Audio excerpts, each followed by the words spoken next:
Students, आज का topic है फांसीवाद के सिद्धांत। फासिस्ट शब्द की उत्पत्ति लातीनी भाषा के फासियो शब्द से हुई है, जिसका अर्थ है छड़ियों अथवा डंडों का गट्ठा। प्राचीन रोमवासी इसे अनुशासन का प्रतीक मानते थे। फांसीवाद कोई निश्चित सिद्धांतों पर आधारित नहीं था। सेवाइन नामक विद्वान ने लिखा है कि फांसीवाद अस्पष्ट है क्योंकि यह विभिन्न स्रोतों से प्राप्त विचारों का एक संकलन मात्र है। इन सिद्धांतों को परिस्थितियों के अनुसार संग्रहित किया गया है। फांसीवाद एक ऐसी विचारधारा है जिसकी प्रवृत्ति और तरीका अवसरवादी व दमनकारी है। यह हर तरह से जनतंत्र और जनतांत्रिक संस्थाओं का दमन करता है। इसे स्थापित करने के लिए किसी निश्चित सिद्धांतों का सहारा नहीं लिया जाता, बल्कि परिस्थिति के अनुकूल कोई भी तरीका अपनाकर लक्ष्य प्राप्त करने का प्रयास किया जाता है। 1925 ईस्वी में मुसोलिनी के आदेश के अनुसार फांसीवाद के कुछ सिद्धांत निर्धारित करने के प्रयास किए गए। वह नवयुवकों का आह्वान करता था कि विश्वास करो, आज्ञा मानो और लड़ो। फांसीवाद का पहला सिद्धांत है सर्वसत्तावादी राज्य का समर्थन। इस सिद्धांत के अनुसार राज्य ही सबसे बड़ी और श्रेष्ठ वस्तु है तथा इसके बाहर या इसके विरुद्ध कुछ भी नहीं हो सकता। फांसीवाद के समर्थक संसार की प्रत्येक वस्तु को राज्य के सामने तुच्छ समझते थे। फांसीवाद का दावा है कि राष्ट्र का स्वरूप सर्वव्यापक है। दूसरा सिद्धांत है व्यक्तिवाद के विरुद्ध। फांसीवाद व्यक्तिवाद का विरोधी है। इसके अनुसार राज्य व्यक्ति के लिए नहीं बल्कि व्यक्ति राज्य के लिए है। राज्य का स्वरूप सर्वव्यापक है। व्यक्तियों के लिए, समूहों के लिए स्वतंत्र काम करने की इसमें कोई गुंजाइश नहीं है। व्यक्ति का उसी हद तक राष्ट्र में स्थान है जब तक उसका हित और राष्ट्र का हित एक हों और जब तक वह राष्ट्र के अनुकूल काम करता रहे। यह व्यक्ति को साधन और राज्य को साध्य मानते थे। तीसरा सिद्धांत है लोकतंत्र के विरुद्ध। फांसीवाद लोकतंत्र का भी विरोधी है। लोकतंत्र को वह पश्चिमी यूरोप के धनी देशों के आमोद प्रमोद का एक साधन मात्र मानता था। मुसोलिनी मानता था कि लोकतंत्र के सिद्धांतों पर गठित पिछली सरकारों ने इटली को बर्बाद किया है। वह संख्या को नहीं बल्कि गुण और योग्यता पर बल देता था। वह लोकतंत्र के स्थान पर एक दल और उसके अधिनायक के शासन को उत्तम मानता था। नेक्स्ट है साम्यवाद के विरुद्ध। फांसीवाद साम्यवाद के सिद्धांतों का विरोधी है। वह कार्ल मार्क्स के समूहवाद का भी विरोध करता है। उसकी वर्ग संघर्ष में कोई आस्था नहीं है। यदि इतिहास को केवल आर्थिक दृष्टि से देखें तो उसमें से केवल वर्ग संघर्ष ही निकलता है। फांसीवाद इस बात को स्वीकार नहीं करता कि वर्ग संघर्ष से ही समाज में परिवर्तन होते हैं। इनका मानना है कि सभी वर्ग मिलकर एक नैतिक और आर्थिक तत्व उत्पन्न करें।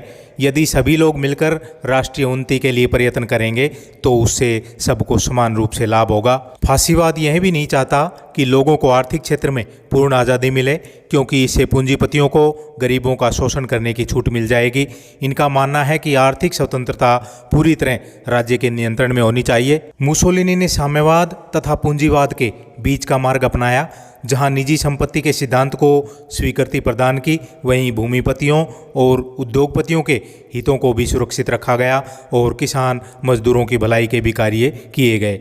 फांसीवाद विचारधारा के अनुसार इन सभी वर्गों के हितों से बढ़कर राष्ट्रीय हितों को महत्व दिया जाता था। फांसीवाद ऐतिहासिक भौतिकवाद को नहीं मानता, जिसके अनुसार समाज का सारा विकास केवल आर्थिक आधार पर ही हुआ है, अर्थात मानव जाति के इतिहास में निर्णायक भूमिका आर्थिक तत्वों की ही रही है।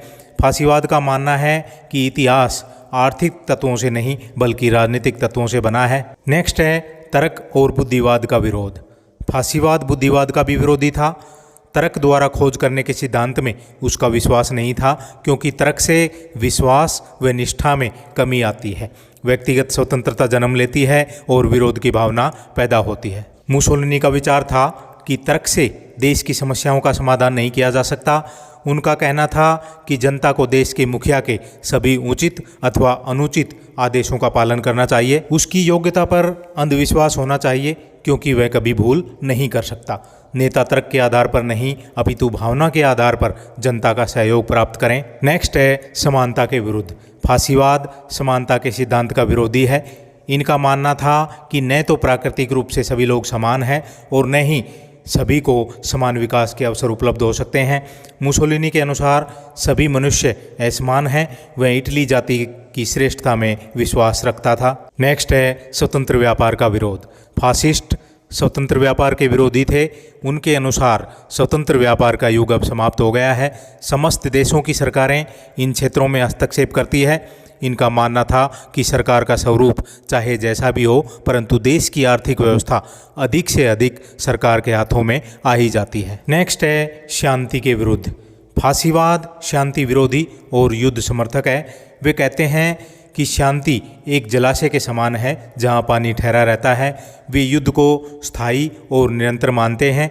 युद्ध को देश की एकता और देशवासियों में उत्साह बनाए रखने के लिए आवश्यक समझा जाता था। शांति को वह कायरों का सोपान मानता था। उसका विश्वास था कि संघर्ष और युद्ध मनुष्य के जीवन में सदैव चलते रहते हैं। युद्ध के बिना कोई जाति, कोई समाज, कोई देश अपना विकास नहीं कर सकता। नेक्स्ट है साम्राज्यवाद और राष्ट्रवाद के समर्थक।